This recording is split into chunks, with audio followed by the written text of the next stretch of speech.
Thank you for listening to Life Improvement Radio. You are listening to a rebroadcast of a previously recorded show. I'm excited to welcome the program author María Carla Chicuén. Maria, thanks for calling. How are you? Great. Thank you so much for having me. I'm very excited to be presenting Achieve the College Dream today at the Miami Book Fair. Yes, exactly. Your book, again, is Achieve the College Dream. You don't need to be rich to attend a top school. And that's huge. Right. That's so huge because the thing is, many people believe that, to get to the top schools, you need to have a certain background, certain opportunities. But your book is trying to teach people how they can do it, as well as the people that have all of the resources available to them, right? Exactly. The book is based partly on my personal story. I was a recent immigrant in high school. I had just moved to Miami from Cuba. I had very limited resources, and I was able to gain admission to 5 Ivy League schools and attend Harvard after securing over $200,000 in financial aid, making Harvard actually my cheapest option in terms of college. And so after working for several years at the Harvard admissions office as a minority recruiter, I understood that a lot of very high-achieving students out there, especially those with very limited resources, they never even submit an application for admission because they think that they either won't be able to get in or they won't have the money to afford it. But a lot of them ignore that a lot of the prestigious universities that many think are virtually out of reach can actually be the cheapest because they have so much financial aid. Go ahead, Peter. All righty. Yeah, so I know this might be a little bit of a redundant question, but I'm going to ask you anyways, just because I'm curious on your point of view. Is like, what is the college dream in your eyes? Thank you for that question. It's a great question. I'm not, through the book, I'm not advocating for, the elite universities to be, the best choice for everyone. There are over 4,000 colleges in the United States, and there are so many wonderful institutions out there that are not necessarily the most selective, right? But a lot of students for whom the college dream is effectively one of the selective public research universities or private Ivy League or the Stanfords or MITs, they don't even think of applying because they think they're out of reach. I think the college dream is figuring out which is the right college for you, given your academic interests, your personal, the kinds of things you're looking for in a college experience. It can be, the setting can be really important. Do you want to be out there in a very vibrant urban environment, or do you want, a more secluded rural setting? Do you want to work with specific kinds of professors? Do you want a university that is focused on a specific academic field, like an institute of technology? Whatever your dream, your college dream is, the book is designed to help you achieve it, right? To give you the resources, no matter what your background is, so that you can navigate your path through high school, make it to college, get the resources you need to afford it, and graduate successfully. Gotcha. So being that I am a low income, and I also have a disability of blindness, and I went to college and I had a rather rough time, unfortunately. But anyways, going past that, what would be something that you would offer to people that's like the main thing that you want people to know going into reading the book, or if they looking at the book in the stores, something that they should know about? I think there are 2 main ingredients to the formula that this book provides. And one is the practical information, right? No matter which obstacles are in your life, and it could very well be a disability. In the specific case of the book, I narrate my story as a student with limited resources, right, coming from a low-income family background. But no matter what your background is, colleges are looking for talent, for students who show the resilience to overcome those obstacles and graduate successfully from high school and contribute the rich, diverse stories to the university. So I take you through every step of the application process, even the high school journey, which are the best classes that you can pick to have an a competitive academic curriculum. How should you prepare for standardized testing? How can you complement learning at school through summer programs, virtual classes, all through affordable strategies?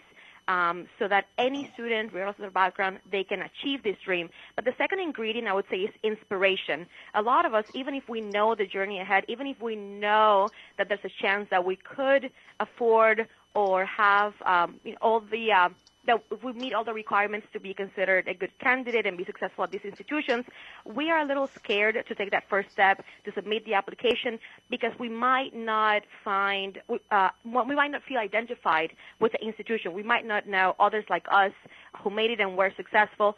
So a lot of the book is focused on my own journey, on the own obstacles that I overcame to make it to college, and it's designed so that any reader, whether it's a student or a parent or a teacher or a counselor, knows that it's possible. The college dream is pretty much alive, and anybody can reach it if you follow a certain journey. Great, I appreciate it. Thank you.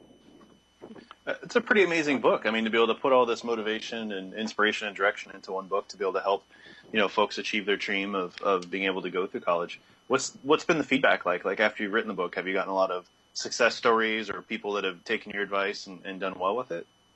Yes, I am actually very humbled and grateful that I have received so much support in my own community here in South Florida, but also throughout the country.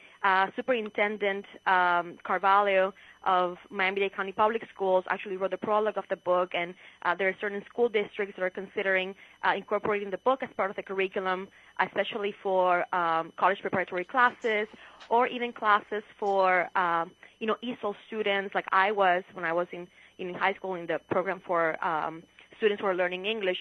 Many schools have already adopted the book, especially to inspire newly arrived immigrant students in their programs, ESOL students. And there are many students who have told me, before I read the book, I actually thought that even if I had very strong grades, if I had strong SAT scores because of my background, I would never be able to make it. And now I know that it's actually a possibility, and that's really the best feeling that as an author I can have, because that was the main reason I wrote the book. I wanted to reach to many more students, and hopefully teachers, counselors, other school districts as well.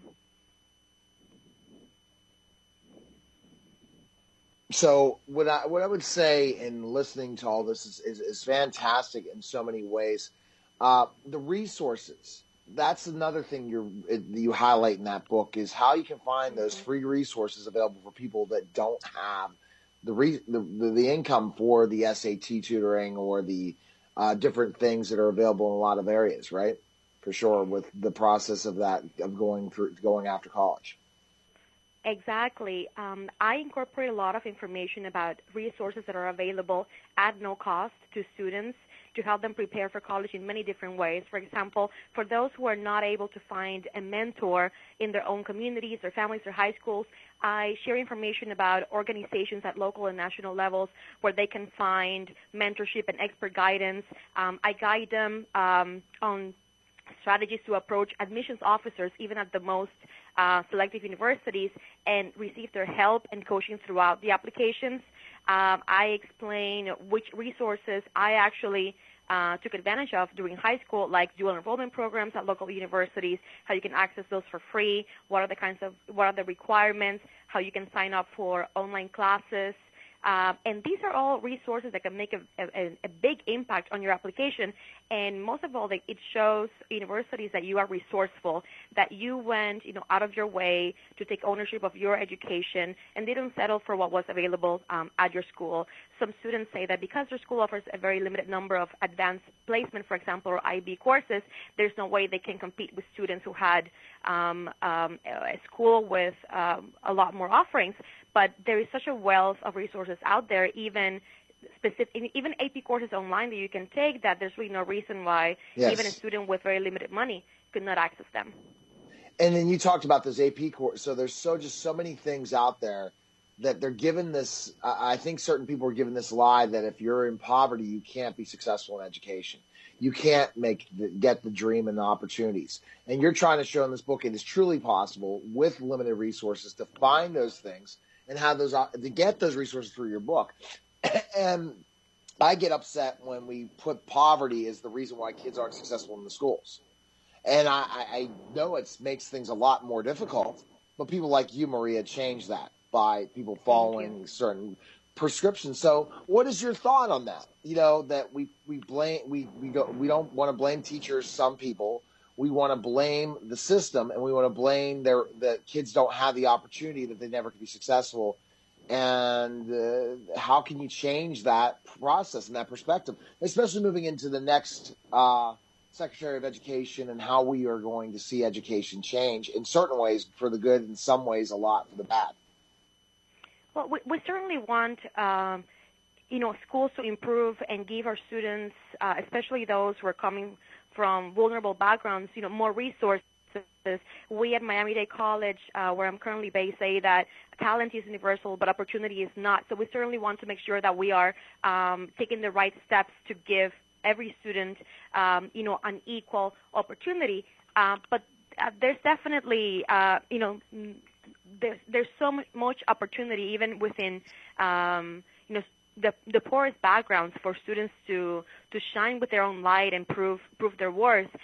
There's a sense because of the media and because universities, especially very prestigious universities, are getting more and more selective every year, that you have to really have this exotic academic and extracurricular curriculum, and do have activities that take you to build schools in Haiti, for example, or other very poor areas around the world, to be able to stand out. The truth is, you don't have to do all that. Universities want to know that you were able to maximize the resources available to you specifically, and build a strong education.